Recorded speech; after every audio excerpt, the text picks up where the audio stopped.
श्रवण करेंगे श्रीमद् भागवतम के अंतर्गत तृतीय स्कंध और अध्याय 13 और इसके अंतर्गत भी 50 नंबर 50वें श्लोक को आज हम श्रवण करेंगे।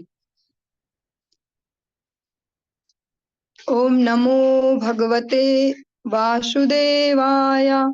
ओम नमो भगवते वासुदेवाय। ओम नमो भगवते वासुदेवाय। को नाम लोके पुरुषार्थ सारवित् पुरा कथानां भगवत कथा सुधाम आपीय कर्णाञ्जलिभिर्भवापः महो विरज्येत विना नरेतरम। हम जो प्रसंग श्रवण कर रहे हैं वो विदुर जी और मैत्रेय मुनि के मध्य चल रहा है। मैत्रेय मुनि विदुर जी की शालीनता को, दैन्यता को, भक्ति भाव को देखते हुए जो अपने हृदय में जो रहस्य हैं भक्ति संबंधी, भगवान के स्वरूप संबंधी, प्रकृति और जीव संबंधी, उनको सबको आज विदुर जी को बता रहे हैं। जो मनुष्य नहीं है उसके अतिरिक्त ऐसा कौन सा जीव होगा जो इस जगत में विद्यमान हो और जीवन के चरम लक्ष्य के प्रति रुचि न रखता हो। भला कौन ऐसा है जो श्री भगवान के कार्यों से संबंधित उन कथाओं के अमृत के से, भगवान की जो कथाएं उनके अमृत से मुख को मोड़ सके, जो मनुष्य को समस्त भौतिक तापों से उबार सकती हैं। इसमें बहुत ही सुंदर मैत्रेय मुनि कहते हैं कि अगर इसको समझें तो एक जिस प्रकार से हम टोन टाइप करते हैं ना, उस तरह से सुनाते हुए कहते हैं।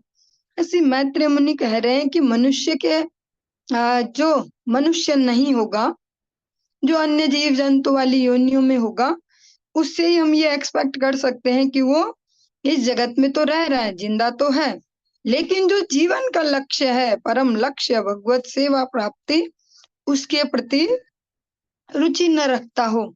मीन्स जो मनुष्य होगा तो उसको अवश्यम भावी भगवद प्राप्ति के लिए प्रयास करना ही चाहिए और रुचि होनी ही चाहिए। भला कौन ऐसा है जो भगवान की अमृतमयी जो लीला कथाएं हैं, मैत्रेय मुनि कहते हैं जो भगवान की अमृतमयी लीला कथाएं हैं, ऐसा कौन होगा, वो मनुष्यों के अलावा ही कुछ होगा जो भगवान की ऐसी जो अमृतमयी लीला है उनमें जिनकी रुचि उत्पन्न नहीं होगी। क्योंकि ये कथाएं कैसी हैं जो समस्त तापों को, समस्त क्लेशों को नष्ट करने वाली, इनसे हमें उबारने वाली है। और यथार्थ में भी ऐसा ही है। हम कितने ही कोई अन्य प्रयास कर सकते हैं, लेकिन जो हमारे त्रिताप हैं, इनसे जो वास्तविक शमन है वो भगवान की अमृतमयी कथाओं द्वारा ही संभव है। क्योंकि भगवान की जब कथाएं सुनेंगे तो हमें ज्ञान हो पाएगा इस भौतिक प्रकृति के विषय में और इस प्रकृति में अपने अस्तित्व के विषय में कि हम कितना छोटा सा हिस्सा है इस प्रकृति का। तो इस प्रकार से त्रितापों से उबारने वाली भगवान की जो कथा है, मैत्रेय मुनि कहते हैं कि जो मनुष्य नहीं है वही ऐसा होगा जिसकी रुचि नहीं होगी जीवन के चरम लक्ष्य में, जो हमारे जीवन की फाइनल डेस्टिनी है, फाइनल गोल है, या भगवान की जो अमृतमयी कथाएं हैं उनमें रुचि नहीं है, तो मतलब वो मनुष्य नहीं है। इसको अगर समझ पाए तो भले मनुष्य शरीरों में हो सकते हैं अनेक अनेक जीवात्माएं, पर अगर उनकी भगवान के श्री चरणों में रति और भगवान की कथाओं में रुचि नहीं है तो वो नाम के ही मनुष्य होंगे। इस प्रकार जो हमारा ये तृतीय स्कंद का 13वां जो अध्याय है ये यहाँ पर संपूर्ण होता है। और आज हम 14वां जो अध्याय है इस तृतीय स्कंद का 14 नंबर जो चैप्टर है, इसको आज हम प्रारंभ करते हैं। श्री शुक उवाच निशम्य कौशारविणो वर्णितां हरेः कथां कारण सूकरात्मनः पुनः स पप्रच्छ तमुद्यतांजलिर्न चाति तृप्तो विदुरो धृतव्रतः। श्रील सुखदेव गोस्वामी ने कहा, श्री मैत्रेय मुनि से वराह रूप में श्री भगवान के अवतार के विषय में सुनकर दृढ़ संकल्प, जो अपने संकल्प में दृढ़ है, ऐसे विदुर जी ने हाथ जोड़कर उनसे श्री भगवान के अगले दिव्य कार्यों के विषय में सुनाने की प्रार्थना की, क्योंकि वे जो विदुर जी हैं अभी भी तुष्टि का अनुभव नहीं कर रहे थे। वो संतुष्ट नहीं हुए अभी इतना सुन के, उन्हें और कुछ सुनना है ठाकुर जी के बारे में, और कुछ जानना है भगवान के बारे में। विदुर जी ने फिर वैसा ही किया जैसे एक वास्तविक एक ईमानदार श्रोता को करना चाहिए, विनीत भाव से हाथ जोड़े और मैत्रेय मुनि से प्रार्थना की कि अभी मुझे संतुष्टि नहीं हुई इतना सुन के, अब मुझे कुछ और भी सुनाइए। विदुर उवाच तेनैव तु मुनि श्रेष्ठ हरिणा यज्ञमूर्तिना आदिदैत्यो हिरण्याक्षो हत इत्यनुशुश्रुम। विदुर जी ने कहा, हे मुनि श्रेष्ठ, मैंने शिष्य परंपरा से यह सुना है कि प्रथम असुर हिरण्याक्ष उन्हीं यज्ञ रूप श्री भगवान वराह द्वारा मारा गया था। विदुर जी मैत्रेय मुनि से कहते हैं कि जो गुरु परंपरा है, जो शिष्य परंपरा चली आ रही है, मैंने इसमें ही सुना है, मीन्स प्रमाणिक स्रोत से ही सुना है कि जो पहला असुर है हिरण्याक्ष, वो इन्हीं वराह भगवान द्वारा मारा गया था।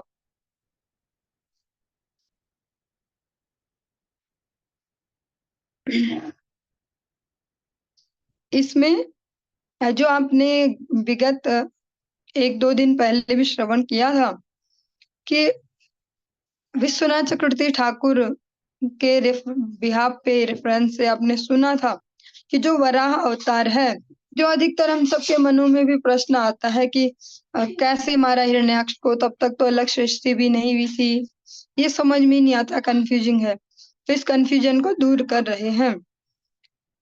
वराह अवतार 2 कल्पों में प्रकट हुए, स्वयंभुव कल्प और चाक्षुष कल्प।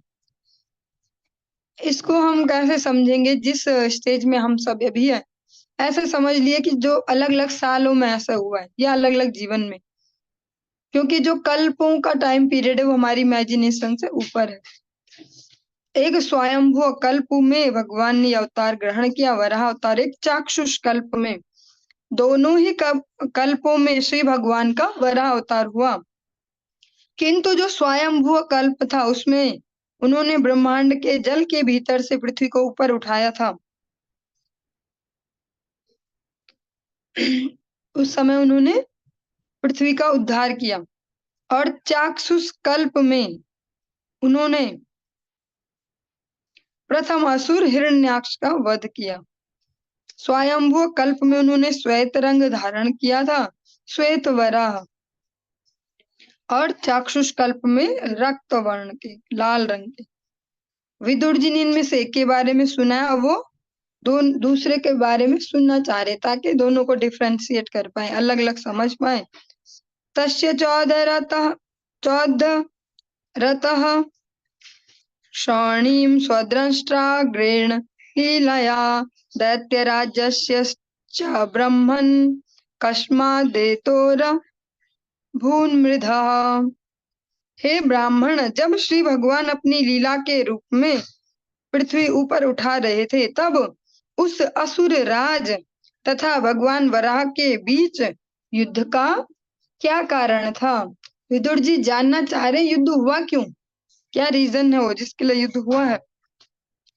श्रद्धानाय भक्ताय ब्रूहि तज्जन्म विस्तरम् ऋषेना तृप्यति मनः परम कौतूहलम हि मे। मेरा मन अत्यधिक जिज्ञासु बन चुका है, अतः श्री भगवान के आविर्भाव की कथा सुनकर मुझे तुष्टि नहीं हो रही है, इसलिए आप इस श्रद्धावान भक्त से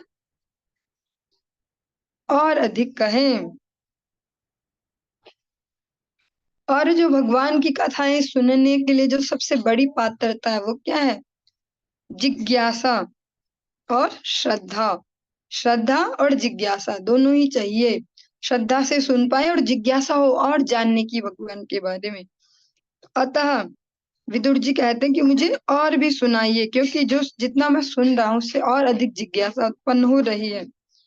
मैत्रेया उवाच साधुवीर त्वया पृष्टम् अवतार कथां हरे यत्त्वं पृच्छसि मर्त्यानां मृत्युपाश विषातनीम।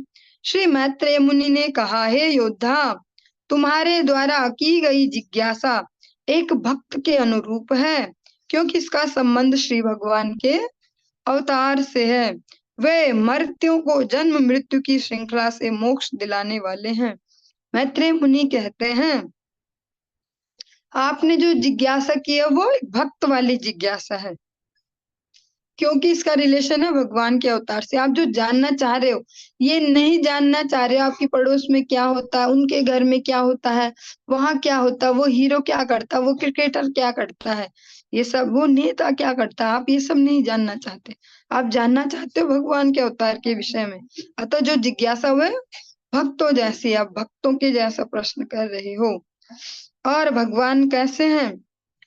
वे मर्त्यों को, जो इस मर्त्य लोक में रह रहे हैं और मरणशील हैं, उनको जन्म मृत्यु की जो ये श्रृंखला है, जो ये साइकिल है, जो ये चक्र है, इससे निकालने वाले हैं, इससे बाहर करने वाले हैं। ययोत्तानपदः पुत्रो मुनिना गीतयार्भकः मृत्योः कृत्वैव मूर्धन्यं गृहीमारु रोहरे पदम।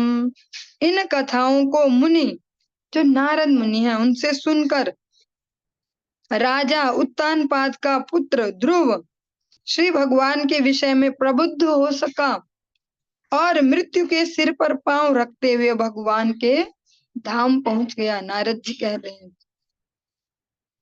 नहीं, मैत्रेय मुनि कह रहे हैं कि जो ये कथाएं जिनको सुनने की आप जिज्ञासा कर रहे हो, उनकी महिमा बता रहे मैत्रेय मुनि। क्योंकि जब हमें किसी चीज की इम्पोर्टेंस भी साथ साथ बताई जाती है तो ज्यादा श्रद्धा उत्पन्न हो जाती है। जब हम किसी व्यक्ति के विषय में सुनते हैं, अरे ये तो ये करते हैं, ये इतने बड़े आदमी ऐसे ऐसे, तो भले हम उन्हें नहीं जानते पर फिर भी मन में एक आदर भाव आ जाता है या एक इन्फ्लुएंस आ जाता है। यहाँ पर जो भगवान की कथाओं की महिमा श्रवण करा रहे मैत्रेय मुनि, अभी उनको एग्जाम्पल दे रहे हैं ध्रुव जी का, कि जो उत्तानपाद राजा हैं, उनके जो पुत्र हैं, एक छोटा सा बच्चा, वो नारद जी से इन्हीं कथाओं को सुना उन्होंने, और वो इतने पटु हो गए इस आध्यात्म क्षेत्र में, इतने सक्षम हो गए कि जिस मृत्यु से सारा जगत घबराता है, उस मृत्यु के सिर पर पैर रख के, सच में मृत्यु के सिर पे पैर रख के सीढ़ी बना के उनको ऐसे विमान पे चढ़े सशरीर और भगवत धाम चले गए। ये भगवान की कथाओं की महिमा सुनाई जा रही है। अथात्रापीतिहासोऽयं श्रुतो मे वर्णितः पुरा ब्रह्मणा देवदेवेन देवानां अनुपृच्छताम्। वराह रूप श्री भगवान तथा हिरण्याक्ष असुर के मध्य युद्ध का यह इतिहास मैंने बहुत वर्षों पूर्व तब सुना था, जब यह देवताओं के अग्रणी ब्रह्मा द्वारा अन्य देवताओं के पूछे जाने पर वर्णन किया गया था। मैत्रेय मुनि कह रहे हैं, क्योंकि जो हमने श्रवण किया था स्टार्टिंग में, जिन ऋषि मुनियों को ब्रह्मा जी ने उत्पन्न किया था, ये भी उनमें से एक है। तो ये मैत्रेय जी कहते हैं, मैंने ये तब सुना था ये प्रसंग, जब बहुत समय पहले, जब देवताओं ने पूछा था ब्रह्मा जी से और ब्रह्मा जी ने उनको वर्णन किया था, तब मैंने सुन लिया था। दितिर्दाक्षायणी शतर मारीचम कश्यपम पतिम अपत्य कामा चकमे संध्यायाम ऋच्छयार्दिता। दक्ष की कन्या दिति ने कामेच्छा से पीड़ित होकर संध्या के समय अपने पति मरीचि के पुत्र कश्यप से उत्पन्न करने के लिए संतान उत्पन्न करने के उद्देश्य से संग करने हेतु प्रार्थना की। मैत्रेय मुनि विदुर जी को कहते हैं कि जो दक्ष की कन्या है दिति, एक बार उन्होंने जो उनके पति हैं मरीचि के पुत्र, इसमें दोनों के पिताओं के भी नाम बताए हैं। तो ऐसा हो सकता है कि बिना कारण के कुछ कहा जा रहा हो। जब भी हम शास्त्र की कोई वाणी सुनेंगे तो उसमें कुछ भी अननेसेसरी नहीं है। जब हम सुनते हैं श्रीमद् भगवत गीता, भगवान अलग अलग जगह अलग अलग नामों से अर्जुन को उच्चारण करते हैं। कहीं कौन्तेय, कहीं भारत, कहीं पार्थ, अलग अलग नामों से। जब भगवान जो नाम बोल रहे हैं उसके पीछे कुछ बड़ा रीजन होता है, क्यों कह रहे हैं। जब उन्हें पार्थ कह रहे हैं तो याद दिला रहे तुम ऐसी पृथा के पुत्र हो, तुम्हारी माँ ऐसी है। कौन्तेय कहते हैं कुंती जी का स्मरण दिला रहे तुम्हारी ये परंपरा है। और जब अलग अलग प्रकार से या भगवान के भी जब अलग अलग नामों को हम सुनते हैं भगवत गीता में अर्जुन उच्चारण कर रहे हैं, उनकी भी एक मीनिंग है। कब किस नाम को बोला जा रहा है, कब मधुसूदन, कब माधव, कब गोविंद। ऐसे ही यहाँ पर भी याद दिलाया जा रहा है कि जो दिति है, आप सभी ने ये नाम सुना होगा, दिति और अदिति, कश्यप ऋषि की दो पत्नियां। और इसमें हम बहुत अच्छे से ये भी समझ सकते हैं, जो श्रीमद् भागवतम है अगर बेसिकली देखा जाए तो यही वास्तविक साइंस है। हमको साइंस के नाम पे हमने बहुत कुछ पढ़ा है बचपन से, वो भी ठीक है मटेरियल वर्ल्ड में, लेकिन मटेरियल वर्ल्ड का भी अगर हमें सच में किसी भी सब्जेक्ट का कोई गूढ़ ज्ञान लेना है तो श्रीमद् भागवतम सबसे बेस्ट है इसके लिए। कल ही कोई एक माता जी है, उन्होंने प्रश्न पूछा था, गर्भाधान संस्कार से रिलेटेड कुछ प्रश्न पूछ रहे थे। तब मुझे ये ध्यान नहीं आया कि कल शायद यही टॉपिक आने वाला है। आज उसी प्रकार से यहाँ पर टॉपिक भी आ गया। तो भगवान बड़े दयालु हैं, प्रत्येक के हृदय की जिज्ञासा को शांत करना जानते हैं। दक्ष की जो कन्या है, नाम इनके पिता का नाम दिया गया दक्ष, दिति के पिता दक्ष की ये पुत्री है दिति। उनके मन में एक बार इच्छा उत्पन्न हुई संतान उत्पत्ति की, तो वो और उनके पति जो है कश्यप ऋषि, उनके भी पिता का नाम दिया गया मरीचि, क्योंकि माता पिता के बहुत सारे गुण हमें आते ही हैं। जो कश्यप ऋषि है उनसे उन्होंने संध्या के समय संतान उत्पत्ति के लिए प्रार्थना की, जो कि ऐसे जो ऐसा संकल्प है उसके लिए बिल्कुल भी अनुकूल समय नहीं है। जैसा कि हम सब जानते भी और शास्त्र के हिसाब से भी जो संध्या वेला है वो भगवत आराधना के लिए ही रिजर्व होता है। ये समय, उस समय यहाँ तक कि पढ़ने को भी मना किया जाता है कि उस समय पढ़ाई भी नहीं करनी चाहिए, उससे दिमाग कमजोर होगा या जो भी इस प्रकार से। उस समय केवल भगवत आराधना या भगवान का नाम जप करें, इसीलिए उस समय भगवान की आरती वगैरह सब किया जाता है। जो सनातन संस्कृति है ये बहुत ही प्रैक्टिकल है, जैसे भगवत गीता में भगवान कहते हैं प्रत्यक्षावगमम धर्म्यम, ये प्रैक्टिकल करने वाला है। ऐसा नहीं हाँ जी बोलो कुछ सुना हमने ऐसे, या हर चीज की जो हम देखते हैं संतानों में गुणों का संचार, इनमें बहुत सारे फैक्टर काम करते हैं। किस मनस्थिति वाले माता पिता हैं, किस परिस्थिति में उनका गर्भाधान संस्कार हुआ, किस प्रकार के वातावरण में उनको गर्भ में उनका पालन पोषण हुआ है, किस प्रकार की परिस्थितियों में माता रही, कैसी मनस्थिति में माता रही, कैसा खान पान, क्या देखा, क्या सोचा, कैसा सुना, सबका प्रभाव पड़ता है। तो यहाँ पर जो हिरण्याक्ष है उनके जन्म की यहाँ पर प्रसंग हम सुन रहे हैं। जो दिति है वे संध्या के समय अपने पति से संतान की कामना करती हैं। इष्ट्वाग्नि जिह्वम पयसा पुरुषम यजुषाम पतिम निम्न लोच्यत्यर्क आसीन नमग्न गारे समाहितम। सूर्य अस्त हो रहा था और मुनि भगवान श्री विष्णु को, जिनकी जीव यज्ञ की अग्नि है, आहुति देने के बाद समाधि में आसीन थे। सूर्यास्त हो रहा था, सूर्यास्त का समय हो रहा था। जो कश्यप ऋषि हैं वे भगवान श्री विष्णु को भगवान की आराधना के बाद अपने समाधि में आसीन थे। दितिरुवाचा एष मां त्वत्कृते विद्वन् काम आत्तसरासनः दुनोति दीनां विक्रम्य रंभामिव मतंगजः। उस स्थान पर सुंदर दिति ने अपनी इच्छा व्यक्त की। हे विद्वान, कामदेव अपने तीर लेकर मुझे बलपूर्वक उसी प्रकार सता रहा है जिस तरह उन्मत्त हाथी एक केले के वृक्ष को झकझोरता है।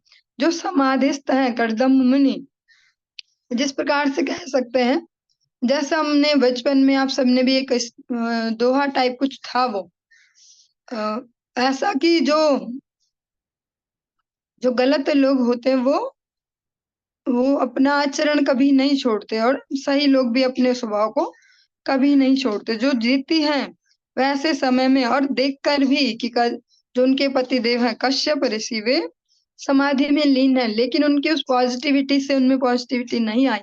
इसलिए बहुत सारे ऐसे अपवादित लोग भी होते हैं जो हम सबके आसपास भी होंगे, या आप सबके आसपास कोई ऐसे भी हो सकते हैं जिनको आप एक्सपेक्ट करते हो कभी ये भजन करेंगे, लेकिन बहुत सारे ऐसे जिनको बोल सकते हैं एक्सेप्शन भी होते हैं कि जो नहीं बदलते हैं, कितना ही अच्छा साधु संग भी मिल जाए। इनमें से एक दिति भी है, उनके ही पतिदेव इतने जो कश्यप ऋषि हैं, इतने महान ऋषि हैं, इतिहास में बहुत उनका नाम है। ऐसे कश्यप ऋषि की संगति से भी उनका स्वभाव नहीं बदला और उन्होंने इस समय अपने लिए संतान की कामना करते हैं। तद भवान् मानायां सपत्नीनां समृद्धिभिः प्रजावतीनां भद्रं ते मय्या युक्ता मनुग्रहम्। अतः आपको मुझ पर पूर्ण दया दिखाते हुए मेरे प्रति कृपालु होना चाहिए।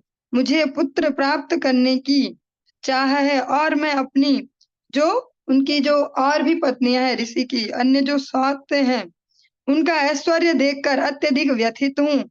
इस कृत्य को करने से आप सुखी हो सकेंगे। इसमें एक और पॉइंट हो सकता है समझने के लिए, तो प्रैक्टिकली समझना चाहें। जब भी हम कोई कार्य करने जाएं तो पहले उसका कारण क्लियर होना जरूरी है। और ये साइकोलॉजिकल पक्ष से भी समझा जाए तो किसी कार्य की सफलता असफलता जो हमारा भाव है उस पर भी अधिकतर उस पर ही निर्भर है। ये नहीं कहेंगे कि उस पर भी निर्भर है, उस पर ही निर्भर है जिस प्रकार की हम भावना लेके वो कार्य करने जा रहे हैं।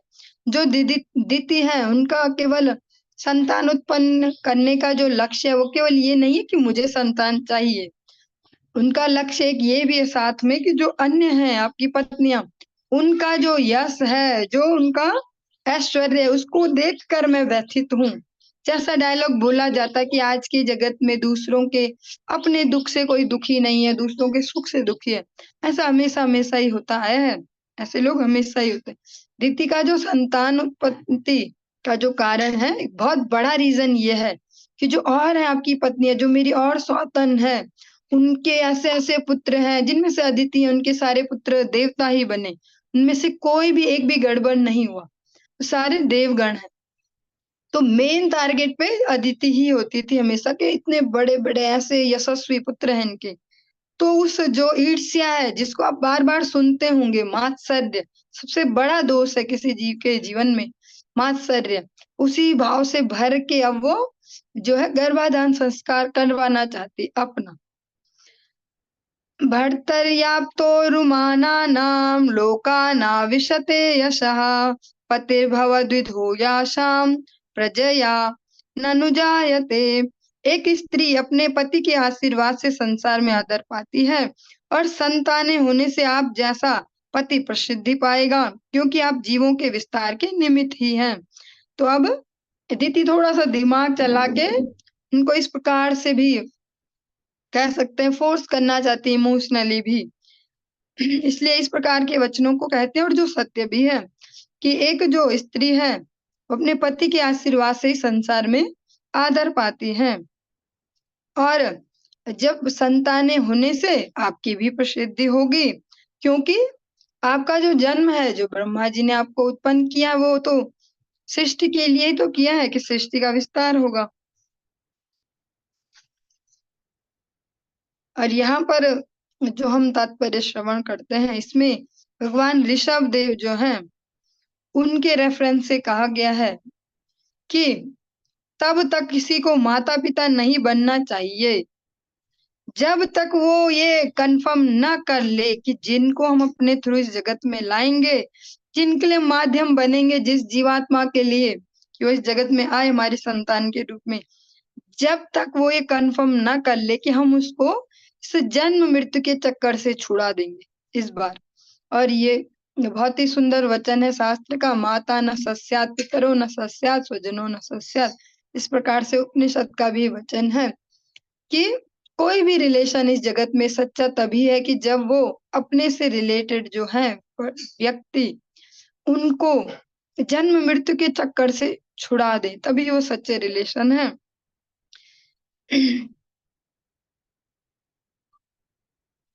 क्योंकि इस जगत में लाना जो है एक जीवात्मा को बहुत बड़ी जिम्मेदारी है। वो यहाँ आके इस भौतिक तापों में हमेशा जलता रहे और पता ना हो अपने लक्ष्य का, और फिर आगे भी उसी साइकिल में आगे बढ़ जाए तो कोई फायदा नहीं। पहले कंफर्म होना चाहिए कि हम अपने थ्रू जिस जीवात्मा को लाएंगे उसको भगवान तक के चरणों तक पहुंचाने की पूर्ण जिम्मेदारी लेते हैं।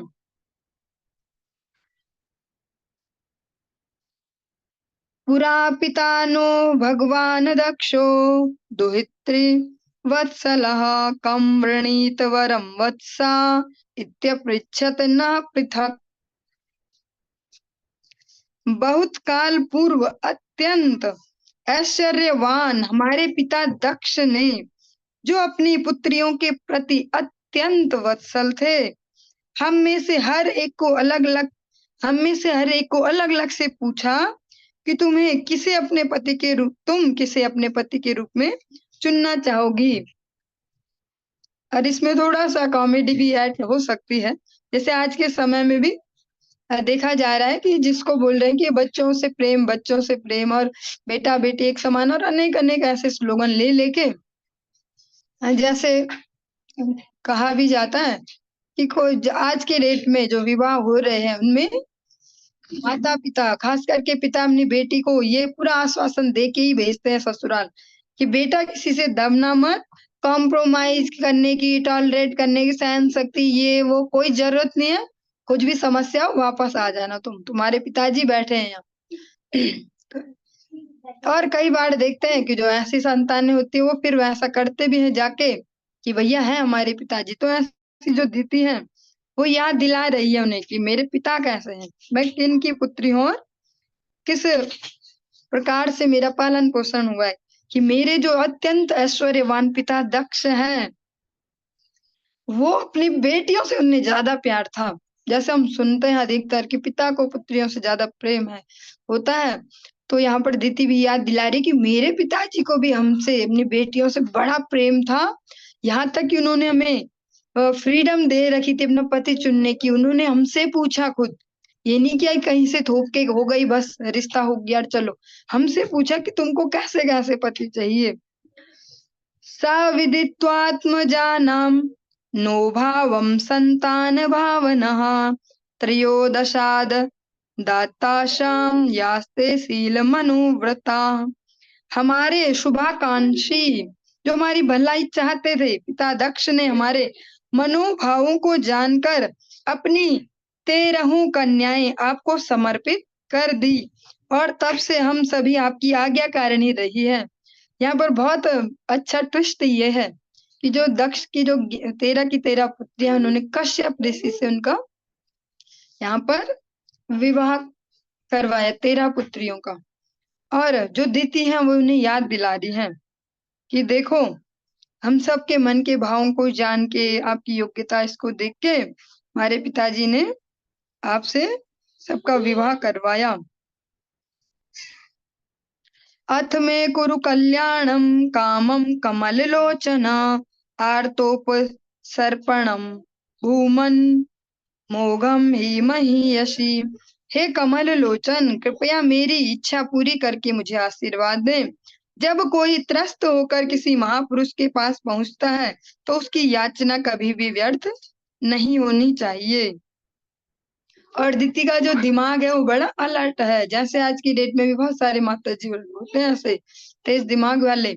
तो वो जानती है कि मेरी जो अभी जो डिमांड है वो अनुचित है, वो अभी उसके लिए उपयुक्त समय नहीं है, और उन्हें कहीं ना कहीं पता है कि ये रिजेक्ट होने वाली है ये जो मेरी प्रार्थना है। इसलिए वो इमोशनल गेम खेलती हैं, कहती हैं जब भी कोई परेशान व्यक्ति किसी महापुरुष के पास पहुंचता है तो वो जो भी याचना करता है उसको वो व्यर्थ नहीं होना चाहिए, उसको अवश्य पूरा किया जाना चाहिए। इति तां वीर मारीचः कृपणां बहुभाषिणीम्। हरि बोल। प्रत्याहानुनयन वाचा प्रवृद्धानंग कश्मला कश्मलाम। हे हे वीर, ये मैत्रेय मुनि कह रहे विदुर जी को, हे वीर, इस तरह काम वासना के कलमश से ग्रस्त और इसलिए असहाय और बड़बड़ाती हुई दिति को मरीचि पुत्र ने समुचित शब्दों से शांत किया। जो दिति है उनकी अभी जो मेंटल स्टेज है वो बिल्कुल भी स्टेबल नहीं है। एषते हम विधास्यामि प्रियं भीरु यदिच्छसि तस्याः कामं न कः कुर्यात् सिद्धिस्त्रैवर्गिकीयतः। हे भीरु मीन्स डरी हुई, तुम्हें जो भी इच्छा प्रिय हो मैं तुम्हें तुरंत तृप्त करूंगा, क्योंकि तुम्हारे अतिरिक्त मुक्ति की 3 सिद्धियों का स्रोत और कौन है।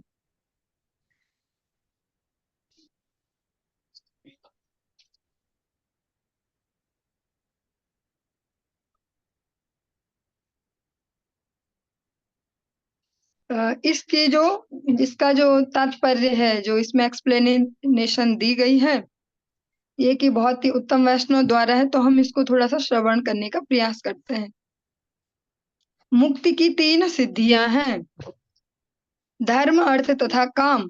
बद्धात्मा के लिए जो स्त्री है उनको मुक्ति का स्रोत माना जाता है, क्योंकि वह अपने पति की चरम मुक्ति के लिए उनकी सेवा करती है। बद्ध भौतिक जगत इंद्रिय तृप्ति पर आधारित है, और यदि सौभाग्यवश किसी को अच्छी पत्नी मिल जाती है तो उसे सभी प्रकार से अपनी पत्नी की सहायता प्राप्त होती है।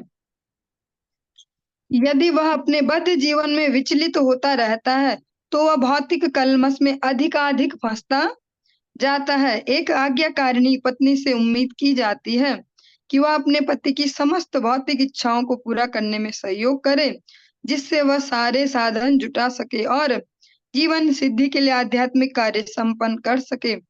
यदि पति आध्यात्मिक उन्नति में प्रगतिशील है तो उसकी पत्नी निश्चय ही उसके कार्यों में हाथ बटाती है, और तब पति पत्नी दोनों ही आध्यात्मिक सिद्धि में लाभ उठाते हैं। इसलिए यह आवश्यक है कि बालिकाओं तथा बालकों को आध्यात्मिक कर्तव्य संपन्न करने हेतु प्रशिक्षित किया जाए, जिससे सहयोग की आवश्यकता उपस्थित होने पर दोनों लाभान्वित हो सकें। बालक का प्रशिक्षण ब्रह्मचर्य है, और इसी को ही जब बालिकाओं के संदर्भ में बोला जाता है इसी ब्रह्मचर्य को शब्द दिया जाता है कौमार्य। आज्ञाकारिणी पत्नी तथा आध्यात्म शिक्षित ब्रह्मचारी मानव उद्देश्य की प्रगति के लिए उत्तम संयोग है। क्योंकि अगर हम केवल इसकी जो शब्दार्थ है उसको ही सुनकर आगे बढ़ जाते कई कंफ्यूजन मन में आ सकते थे, इसलिए इसका जो यथार्थ तात्पर्य है वो समझना भी आवश्यक है, और इससे कई सारे प्रश्नों के भी आंसर बहुत सारे लोगों को प्राप्त हो सकते हैं। अनेक भक्तों के लिए ये अ, उपयोगी सिद्ध हो सकती है। सर्वाश्रमानुपादाय श्रमा स्वाश्रमेण कलत्रवान् व्यसनार्णवमत्येति जलयानैर्यथार्णवम्।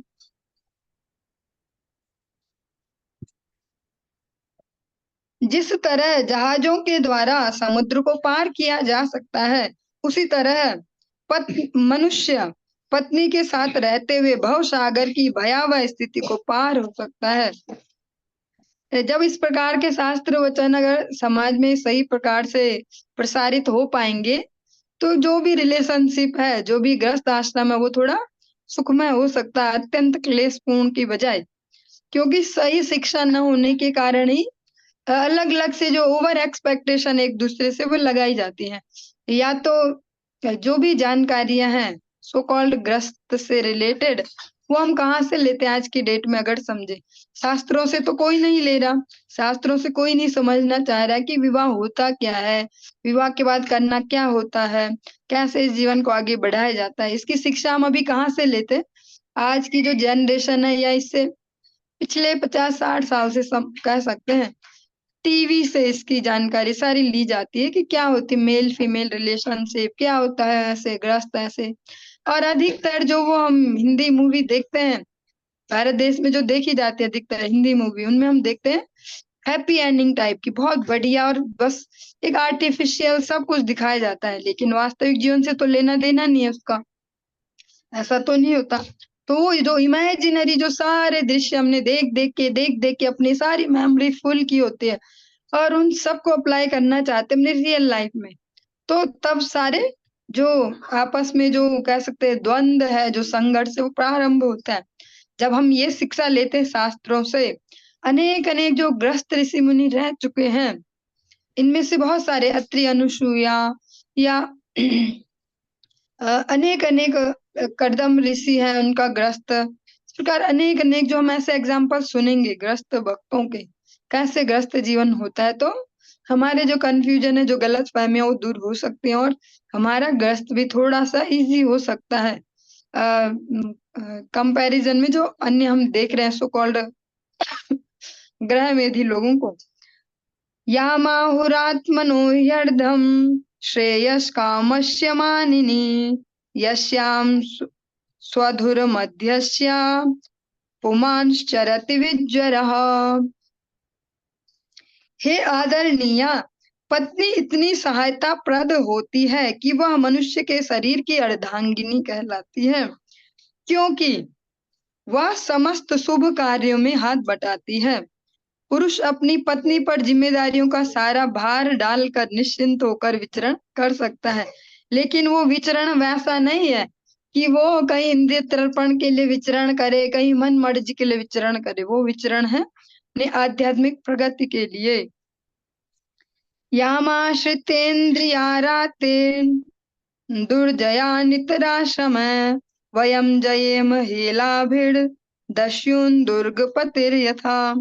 जिस तरह किले का सेनापति आक्रमणकारी लुटेरों को बहुत आसानी से जीत लेता है, उसी तरह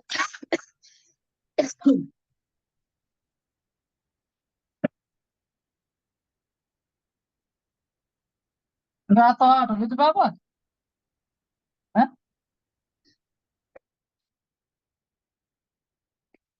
जिस तरह किले का सेनापति आक्रमणकारी लुटेरों को बहुत आसानी से जीत लेता है, उसी तरह पत्नी का आश्रय लेकर मनुष्य उन इंद्रियों को सकता है जो अन्य आश्रमों में अजेय होती है।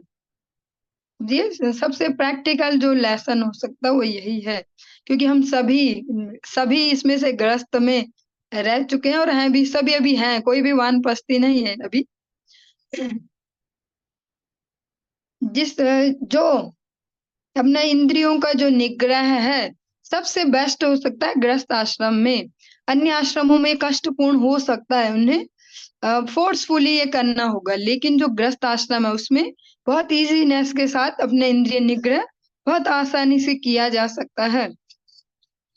न वयम प्रभवस्ताम त्वामनुकर्तुम ग्रहेश्वरी अप्यायुषा वा कात्स्येन ये चान्ये गुण गृध्नवः। हे ग्रह की रानी, हम न तो तुम्हारे तरह कार्य करने में सक्षम हैं, न ही तुमने जो कुछ किया है उससे उऋण हो सकते हैं। चाहे हम अपने जीवन भर या मृत्यु के बाद भी कार्य करते रहें, तुमसे उऋण हो पाना उन लोगों के लिए भी असंभव है जो निजी गुणों के प्रशंसक होते हैं।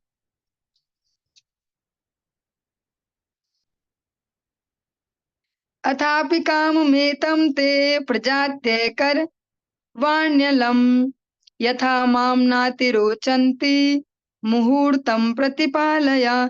यद्यपि मैं तुम्हारे ऋण से उऋण नहीं हो सकता, किंतु मैं संतान उत्पन्न करने हेतु तुम्हारी कामेच्छा को अवश्य संतुष्ट करूंगा। किंतु तुम केवल कुछ क्षणों तक प्रतीक्षा करो, जिससे अन्य लोग मेरी भर्त्सना न कर सकें, क्योंकि जो ये समय है वो अभी उपयुक्त नहीं है इस कार्य के लिए। अतः जो ऋषि हैं वे बड़े धैर्य से उनको भी धैर्य बंधाते हैं।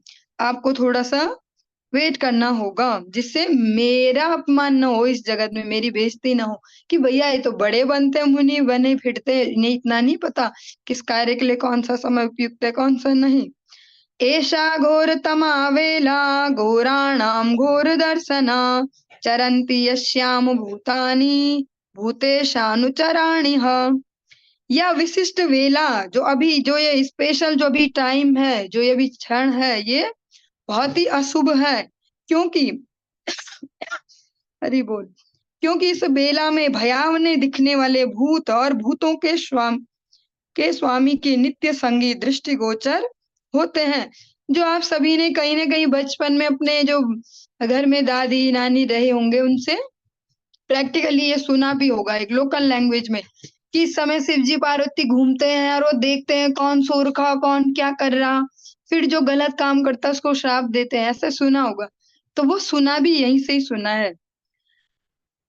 कश्यप अपनी पत्नी दिति से पहले ही क्षण भर के लिए प्रतीक्षा करने के लिए कह चुके थे। वे उन्हें आग्रह करते हैं कि अगर अभी इस समय पे हमने ध्यान नहीं दिया, जो इस समय जो रुद्र हैं, वे अपने जो स्वामी हैं रुद्र, वे अपने भूत प्रेतों के साथ विचरण करते हैं और वे अवश्य में दंडित करेंगे।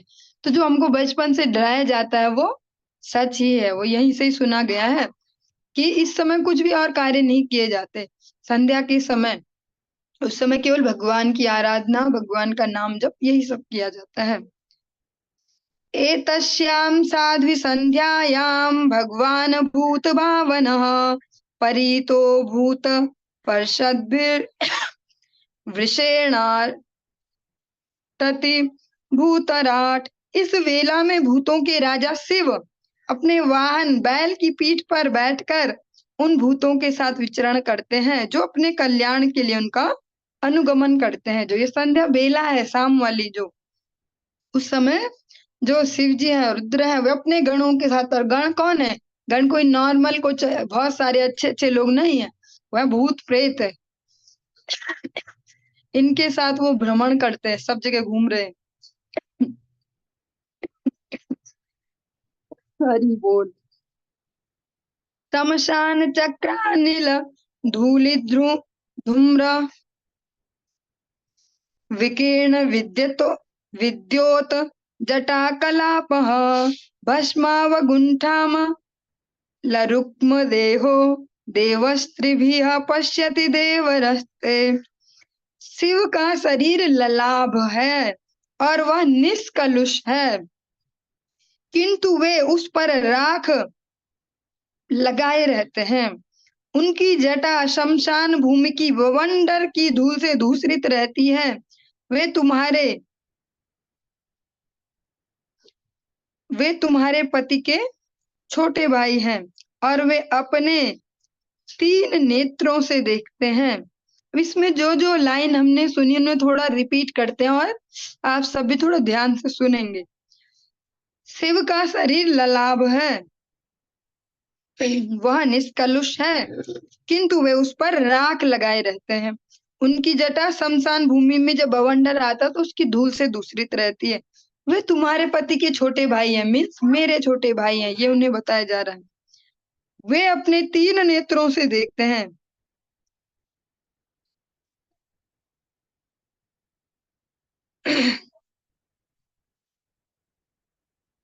आपने जो प्रथम स्कंद श्रवण किया था इन्हीं कक्षा में, उसमें आपने जब श्रवण किया था ध्यान से कि जो शिव जी हैं वे जीवों की श्रेणी में भी नहीं आते, और वो मतलब वो ऐसे जीवों की श्रेणी में नहीं आते, वो डायरेक्ट विष्णु भी नहीं है, लेकिन वो जीवों वाली कैटेगरी में भी नहीं आते, उनको हम ऐसे ही नहीं कह सकते। वे न तो सामान्य जीव हैं और न पूर्ण पुरुषोत्तम भगवान की कोटि में आते हैं, लेकिन फिर भी वे ब्रह्मा जी सहित अनेक जो जीव हैं उनसे बहुत ज्यादा पावरफुल हैं। वे लगभग भगवान जैसे हैं, कंप्लीटली नहीं कहा जा रहा है, विशेष ध्यान देंगे तो वे भी तीनों कालों को जानने वाले हैं, अपने तीनों नेत्रों से तीनों जो भूत भविष्य वर्तमान तीनों को जानने वाले हैं। और ब्रह्मा जी भी और भगवान तो हैं ही।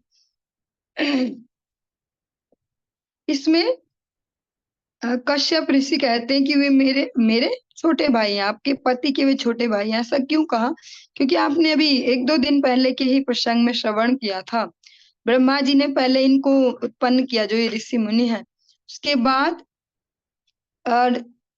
जब उन्होंने जो चतुक्षण पे जो उनको गुस्सा आया, उससे रुद्र उत्पन्न हुए, तो सारे ऋषि भी उनको देखते हैं। अतः यहाँ पर कश्यप ऋषि कहते हैं कि वे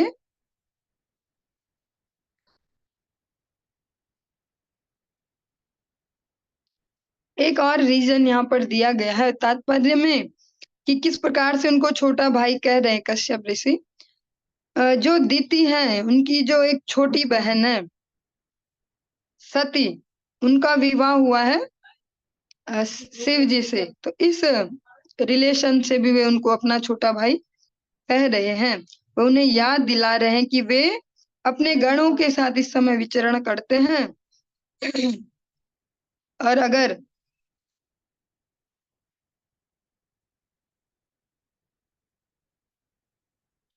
वो इस प्रकार के कार्य में अभी संलग्न होंगे तो उन्हें भी अवश्य दंड प्राप्त होगा।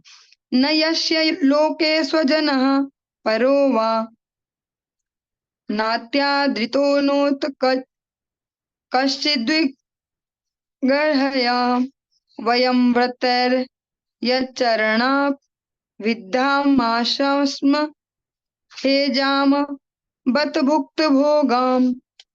शिव किसी को भी अपना संबंधी नहीं मानते, फिर भी ऐसा कोई भी नहीं है जो उनसे संबंधित न हो। वे किसी को न तो अति अनुकूल न ही अति निंदनीय मानते हैं। हम उनके उच्छिष्ट भोजन की सादर पूजा करते हैं और जो उन्होंने त्याग दिया है हम उसका शीश झुकाकर स्वीकार करते हैं।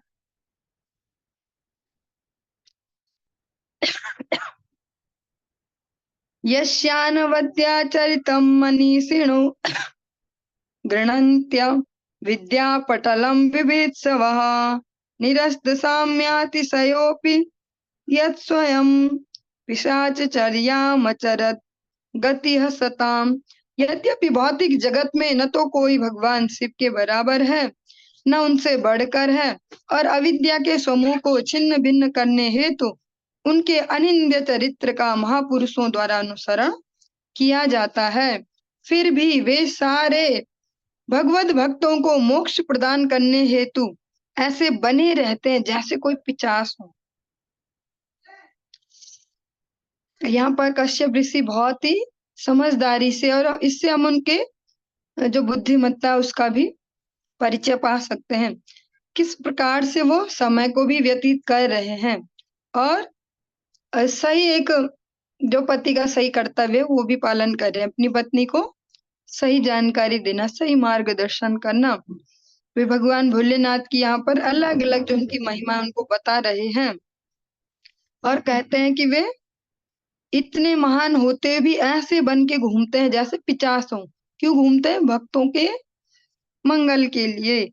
हसन्ति यस्याचरितं हि दुर्भगा स्वात्मन रतस्या विदुषा समीहितम् यैर्वस्त्रमाल्याभरणानुलेपनः स्वभोजनम स्वात्मतयोपलालितम्। अभागे मूर्ख व्यक्ति यह न जानते हुए कि वे अपने में मस्त रहते हैं उन पर हंसते हैं। ऐसे मूर्ख व्यक्ति उनके अपने उस शरीर को जो कुत्तों द्वारा खाए जाने योग्य है वस्त्र, आभूषण, माला तथा लेप से सजाने में लगे रहते हैं।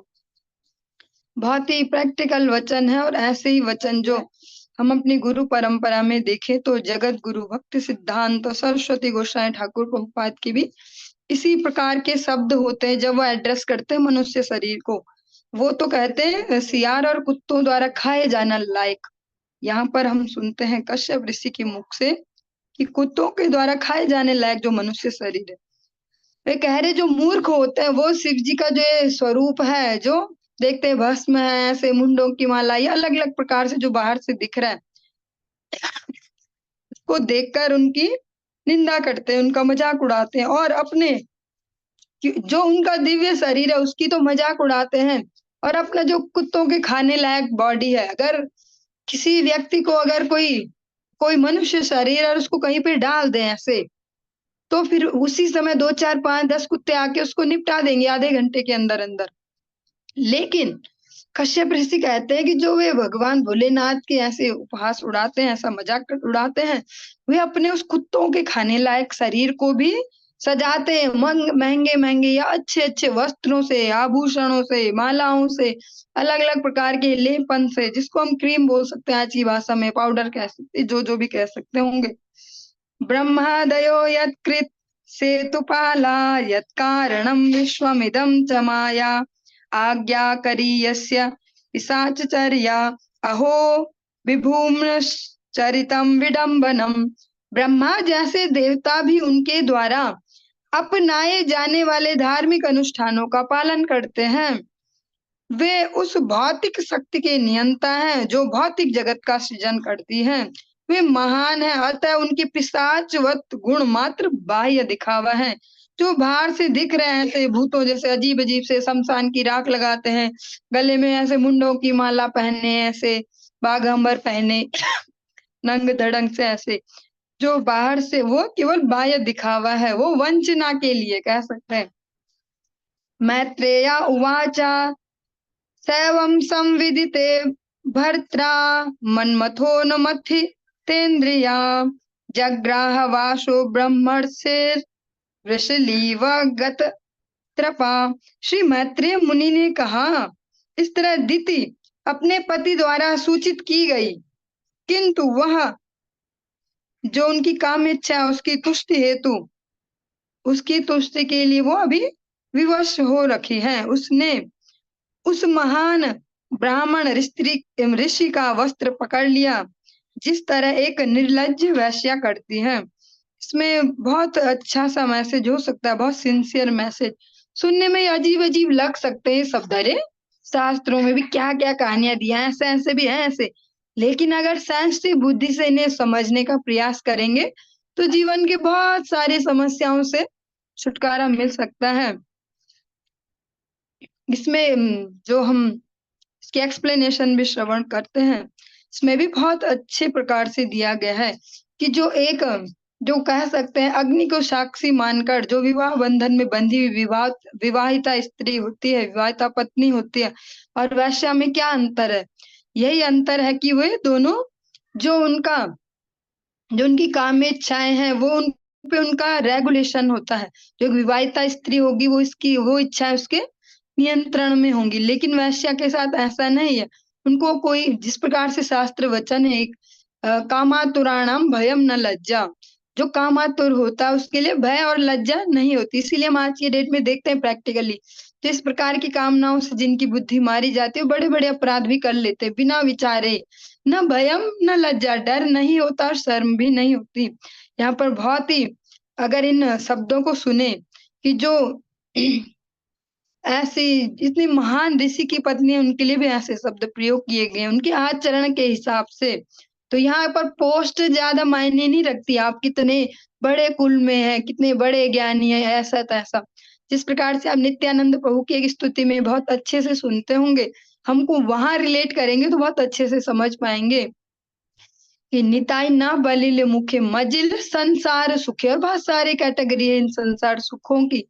विद्या कुले की करी बता, विद्या का घमंड कर सकते हैं। आज की डेट में देखें तो भैया हम ग्रेजुएट है, पोस्ट ग्रेजुएट है, एमबीए, हम ये हैं, हम वो जॉब करते, हमारी 1 लाख सैलरी, ऐसा जो जो भी, बहुत सारे ऐसे हो सकते हैं, लेकिन विद्या और कुल उसका कुछ नहीं कर सकते। यहाँ पर सीधे सीधे कंपैरिजन कर दिया गया एक वैश्या से, एक इतने महान ऋषि की पत्नी से। ऐसे ऐसे ग्रस्त में जो है, जिनको ब्रह्मा जी ने स्वयं जिम्मेदारी दी है सृष्टि को आगे बढ़ाने की, ऐसी जो स्त्री है जो इतने बड़े कुल में उत्पन्न हुई, जहाँ वो खुद कहती है दक्ष की बेटी हूं मैं, तो दक्ष मेरे पिताजी तो इतने अच्छे हैं, इतना प्यार करते, इतना लाड प्यार से, जिसको बोलते हैं सर आंखों पे चढ़ाना, जो जो भी बोलते हैं ऐसे रखा है। लेकिन आज उस ऐसे जो जो खुद को इतना महान समझती है, अभी अभी जिन्होंने कहा है अपने पति को, हम तो इनको श्लोक में सुन रहे हैं तो ज्यादा टाइम लग रहा है, लेकिन वो तो बातें कर रहे हैं ना, ये तो जल्दी जल्दी डिलीवरी कर रहे होंगे डायलॉग की। हम तो विस्तार में जा रहे हैं, एक्सप्लेनेशन में तो टाइम लग रहा है, वो तो डायरेक्ट बात कर रहे हैं ना दोनों, तो जल्दी जल्दी डिलीवरी हो रही होगी। अभी अभी वो सुनाते, मैं इतने बड़े पिता की औलाद हूँ, मेरे पिताजी ऐसे हैं वैसे हैं। उनकी यहाँ पर तुलना की गई है डायरेक्ट एक निर्लज्ज वैश्या से, क्योंकि वो अभी अपने जो उनकी इंद्रिय तर्पण की इच्छा है वो उनके संयम में नहीं है। इसीलिए जो ये वैदिक संस्कृति है, यहाँ सम्मान उनका ही है, जो कह सकते हैं अनुशासन में रहते हैं, स्वयं के अनुशासन। चलिए आज की इस चर्चा को हम यहीं पर ही विराम देंगे, आगे कल कंटिन्यू करेंगे। हरे कृष्ण।